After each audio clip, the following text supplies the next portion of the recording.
नाम बताइए। मेरा नाम शालिनी है। मैम क्या रीज़न है आने का? यहाँ एक्चुअली हम लोग एजुकेशनिस्ट होने के नाते यहाँ पर शिक्षा के आंदोलन को सपोर्ट करने आए हैं। आप अम्बेडकर नामा से एक चैनल भी चलाते हैं। हाँ। क्या इस प्रोटेस्ट को उस तरह से कवर भी करने आई हैं और अपना समर्थन भी देने आई हैं? मैं अम्बेडकर नामा के डायरेक्टर होने के साथ साथ अम्बेडकरी महिला मंच की महासचिव भी हूँ। तो हमारी पूरी टीम जो है कई दिनों से लगातार यहाँ पर बनी हुई है और हम यहाँ सपोर्ट करने आते हैं हर बार। मैम क्या लगता है, कैसे देखते हैं इस आंदोलन को? क्या जो जिन बदलावों की मांग की जा रही है, जैसे धर्मेंद्र प्रधान के इस्तीफे की मांग की जा रही है और जिन बदलावों की बात की जा रही है, क्या आपको लगता है कि इस आंदोलन से वो बदलावों की जिस परिवर्तन की मांग की जा रही है वो मुमकिन है? देखिए, मेरे हस्बैंड जो है वो हिंदू कॉलेज में पढ़ाते हैं, हिस्ट्री के प्रोफेसर हैं और इसलिए अच्छी तरह जानते हैं कि न्यू एजुकेशन पॉलिसी के तहत किस तरह दलित बच्चों को और गरीब बच्चों को एजुकेशन सिस्टम से बाहर रखने की कोशिश की जा रही है। तो उस मुहिम के चलते भी मुझे बहुत सारी चीज़ें हैं जो पता हैं, इरेगुलरिटीज़ यूनिवर्सिटी में क्या हो रही है। तो उसी के चलते यहाँ पर हम लोग सपोर्ट देने आए हैं और मुझे लगता है कि कम से कम धर्मेंद्र प्रधान जी के इस्तीफे से एक शुरुआत, बदलाव की जो शुरुआत हम कोशिश कर रहे हैं वो होगी। और मैंने यूनिवर्सिटी में भी आइसा के और दूसरे जो मूवमेंट हैं वो सारे हम लोगों ने फॉलो किए। कहीं ऐसा तो नहीं कि आंदोलन किसी दूसरी राह पर चल पड़ा है? जैसे कि कल से ही कुणाल कामरा का एक स्टेटमेंट आया है जिसको लेकर काफी लोग आरोप लगा रहे हैं। तो इस स्टेटमेंट को कैसे देखते हैं? देखिए, जब कोई मूवमेंट चलता है तो बहुत सारी विचारधाराएं उससे आके जुड़ती हैं और बहुत सारी विचारधाराएं ऐसी भी होती है जो उसके खिलाफ रहती है। तो हर कोई अपने हिसाब से मूवमेंट को जो है समझता है, परखता है और अपने हिसाब से विचार व्यक्त करता है। तो ये सब चीजें तो चलती रहेंगी, लेकिन उससे मुझे लगता है लोगों को कम से कम एजुकेशन के मुद्दे पर एक होना चाहिए। मेरा सवाल ये है कि अपने विचार रखना अलग बात है, लेकिन किसी कोई ऐसी बात कहना जिससे किसी की धार्मिक देखिए, हमारे यहाँ पर सबसे आसान जो चीज है वो है धार्मिक आस्था का आहत हो जाना। धार्मिक अगर धर्म में कोई कमी है तो क्या आप उससे ओवरकम करने की कोशिश नहीं करेंगे, या सिर्फ आस्था के आहत हो जाने से ही धार्मिक आस्था भावना जो आहत होती है आप उसमें कमियां बता रहे हैं तो उसकी ओवरकम करने की कोशिश की जानी चाहिए, ना ये कि आपकी भावनाएं आहत हो जाएं। मैं इन सब चीजों की भुगतभोगी रही हूँ। दिए जाने से जो सत्ता पक्ष है या फिर जो इस कर रहे हैं उनका पक्ष मजबूत हो जाता है। देखिए, ये एक धार्मिक सरकार है, आप कुछ भी करेंगे तो इनकी भावनाएं आहत होती हैं। आप एजुकेशन को सपोर्ट करते हैं तो भी आपकी भावनाएं आहत हो जाती हैं। कुछ भी इस देश में करिए, फिलहाल पिछले 12 सालों में आहत हो जाती हैं भावनाएं। तो कहीं तो एक आउटकम ढूंढना पड़ेगा ना। मुझे नहीं लगता कि कोई भी कमेंट से कोई भावना मतलब आहत होनी चाहिए। इतनी लिबर्टीज देश में पहले भी थी, पहले भी सारी बातें होती थी, लेकिन इस तरह से वॉयलेंट नहीं हुआ करते थे लोग। अच्छा, मैं आपको से बात की और मैं देख रही हूँ कि जहाँ चल रहा है इसी तरफ अभी भी पेपरमेंट के मामले और यूनिवर्सिटीज को गिराने की बात, स्कूलों को बंद किए जाने के मुद्दे बंद नहीं हुए। कल ही कुछ समय से गौहर यूनिवर्सिटी जो है उसको भी गिराए जाने की बात चल रही है, उस मुद्दे को कैसे देखिए, ये सरकार को पढ़ाई लिखाई से ही बैर है। सारी यूनिवर्सिटीज को ध्वस्त कर रहे हैं। दिल्ली यूनिवर्सिटी सेंट्रल यूनिवर्सिटी है, वहाँ का सिस्टम में अच्छी तरह जानती है। वहाँ पर चाहे यूजीसी 2026 का आंदोलन हो, हमने उसमें भी शिरकत करी और बढ़ चढ़ के की है, क्योंकि मुझे लगता है कि यूनिवर्सिटी में जो भी सिस्टम चल रहा है, स्टूडेंट्स और टीचर्स, मैं अच्छी तरह जानती हूँ। मेरी बेटी भी 12वीं में पढ़ रही है, मेरा बेटा भी दिल्ली यूनिवर्सिटी से पढ़ा है, तो मुझे अच्छी तरह मालूम है वहाँ क्या हो रहा है। अपना परिचय दीजिए। जी मैम, मेरा नाम सुमित्रा रावत है, मैं रायबरेली से हूँ और वर्तमान में मैं कांग्रेस कमेटी जिला की जो है कि महासचिव हूँ।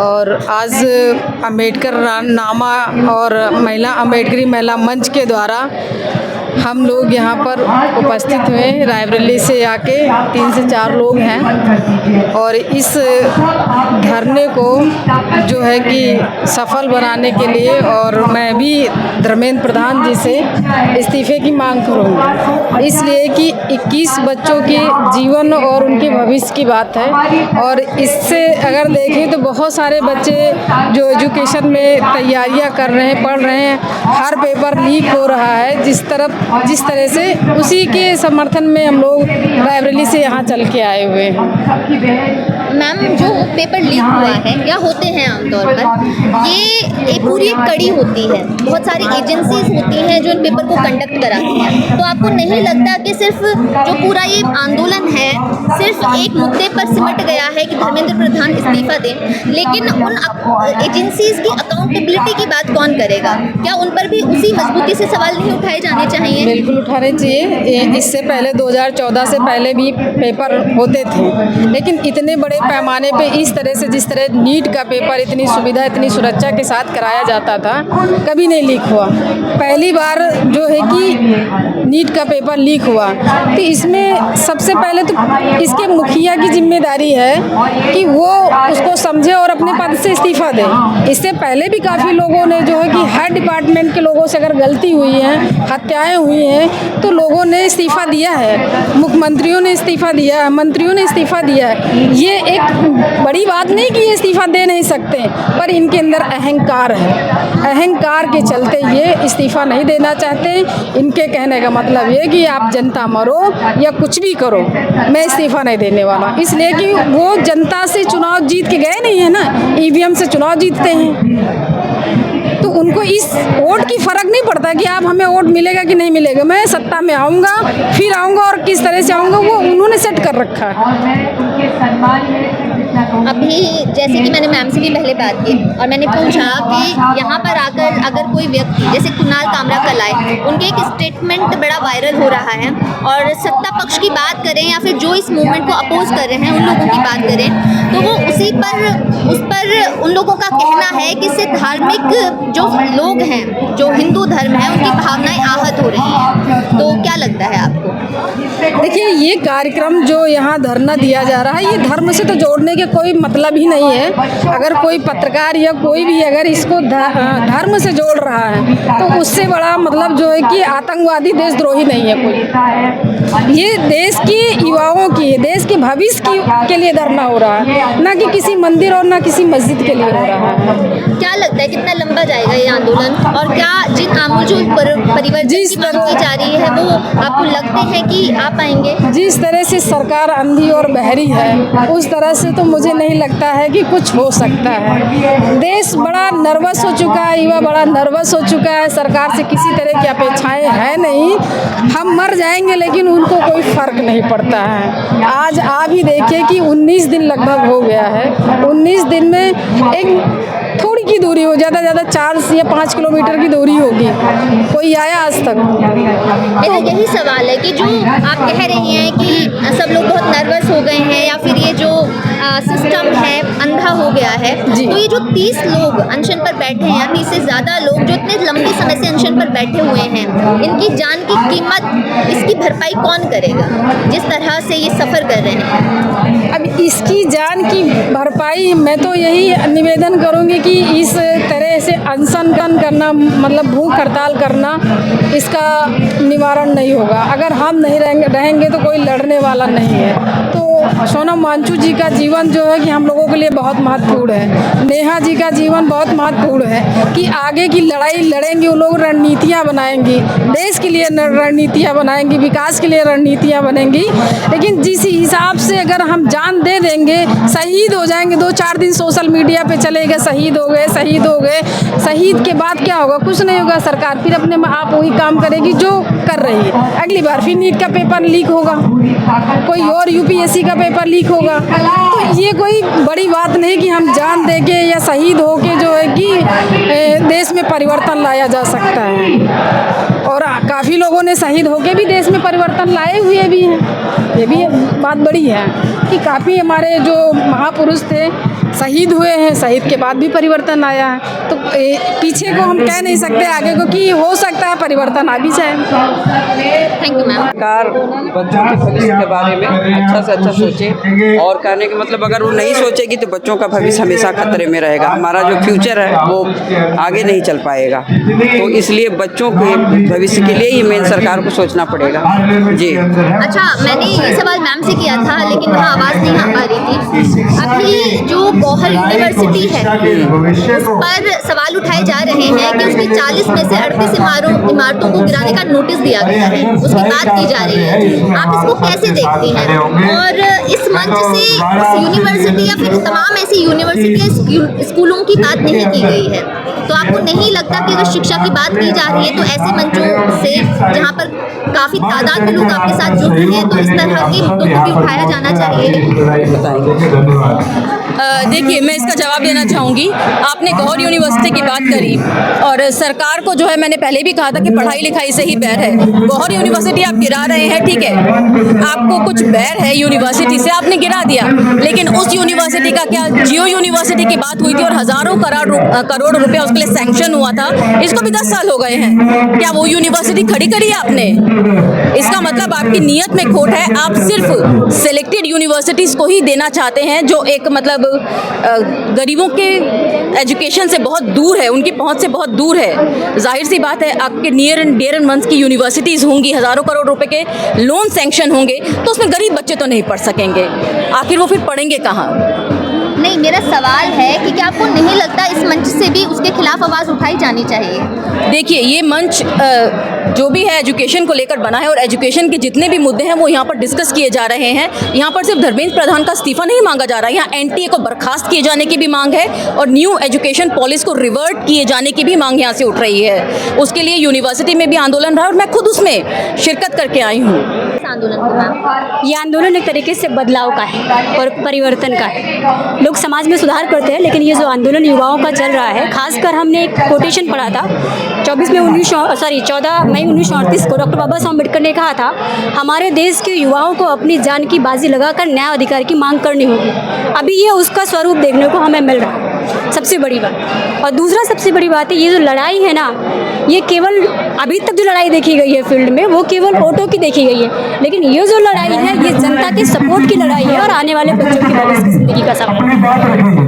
तो आपको लगता है कि इस आंदोलन से कोई बड़ा बदलाव हो सकता है, जैसा कि बीता जो समय है उसमें इस अनशन को लेकर या फिर इस प्रोटेस्ट को लेकर सरकार की तरफ से, जहाँ तक मैं जानती हूँ, कोई संज्ञान नहीं लिया गया है? देखिए, यहाँ जो आपका सवाल है कि अब यहाँ पे मुद्दा ये आ गया है कि सरकार हमारे लिए क्या करेगी, ये बड़ा मुद्दा नहीं है। अब हम सरकार से क्या करवाएंगे, ये सबसे बड़ा मुद्दा है। क्योंकि युवा जब भी अपने ऊपर कोई, इस देश की सबसे बड़ी शक्ति युवा शक्ति और दूसरी है मातृशक्ति, अगर ये दोनों साथ में आकर के काम करती तो कोई भी परिवर्तन हम बड़ी आसानी से ला सकते हैं। मैं वही जानना चाहती हूँ कि इस बीते समय में, जैसे आप कह रहे हैं कि हम सरकार से क्या करवा सकते हैं, तो इस बीते समय में लोग बैठे तो हैं प्रोटेस्ट पर, क्या करवा पाए हम सरकार से? हम अभी तो हम उस फॉर्मेशन फेज में स्ट्रगल कर रहे हैं, अभी तो रिजल्ट नहीं आया ना, अभी तो रिजल्ट के हम जो है प्रोसेस में हैं, आगे स्टेप बाय स्टेप चल रहे हैं। जैसे ही हम उस स्टेप पे पहुंचेंगे तो रिजल्ट आप सभी के सामने होगा। और आप सभी जानते हैं, जब युवा बदलाव करवट बदलता है तो परिवर्तन बड़े आगाज के साथ आता है।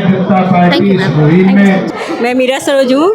मैं यहाँ पर मतलब मुझे पाँचवा दिन हो गया धरना पर आए हुए, तो मतलब देख के बच्चों को काफ़ी दर्द हो रहा है कि बच्चों का वेट गिर रहा है। यहाँ पर मेरे मतलब एक मेरा बेट मतलब कि नाती लगेगा, मैं उसकी नानी लगूंगी, वहाँ पर धरना पर बैठा है, तो उसका नाम मनीष है, तो मैं उसके लिए आती हूँ। मुझे पाँचवा दिन हो गया है, पर यही है कि सरकार को सुनना चाहिए और धर्मेंद्र प्रधान को इस्तीफा दे देना चाहिए कि हाँ बच्चों मतलब एक काफ़ी लोग आ रहे हैं यहाँ पर, तो ये देख कर भी दे देना चाहिए। एक उनका अधिकार भी बनता है कि उनको दे देना चाहिए इस्तीफा।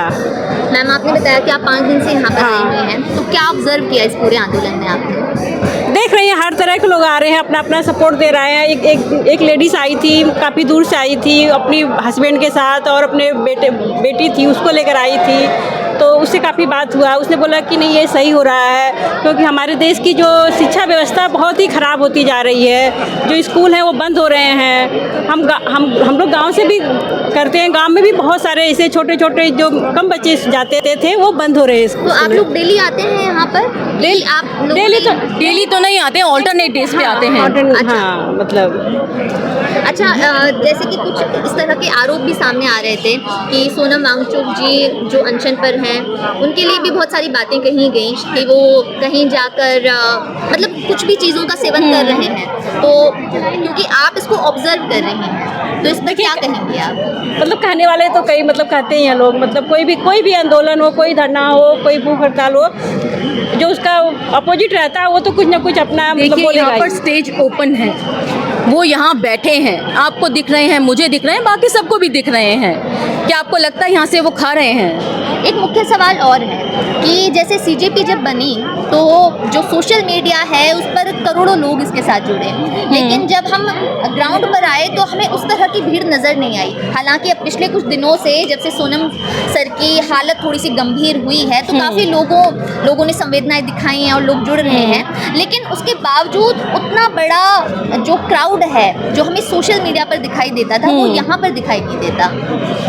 देखिए इरोम शर्मिला आप जानती हैं उनके बारे में, सबसे लंबी दुनिया की जो है भूख हड़ताल उन्होंने की, लेकिन ग्राउंड रियलिटी पर जब वो आई तो उनको 90 वोट भी नहीं आए थे, वो हार गई थी। उसी तरीके से मुझे लगता है यहाँ एक स्ट्रैटेजिकल मिस्टेक हुई है। सबसे पहले आपको जनता का सपोर्ट लेना चाहिए था, जनता को सपोर्ट के लिए तैयार करना चाहिए था, जो इन्होंने नहीं किया।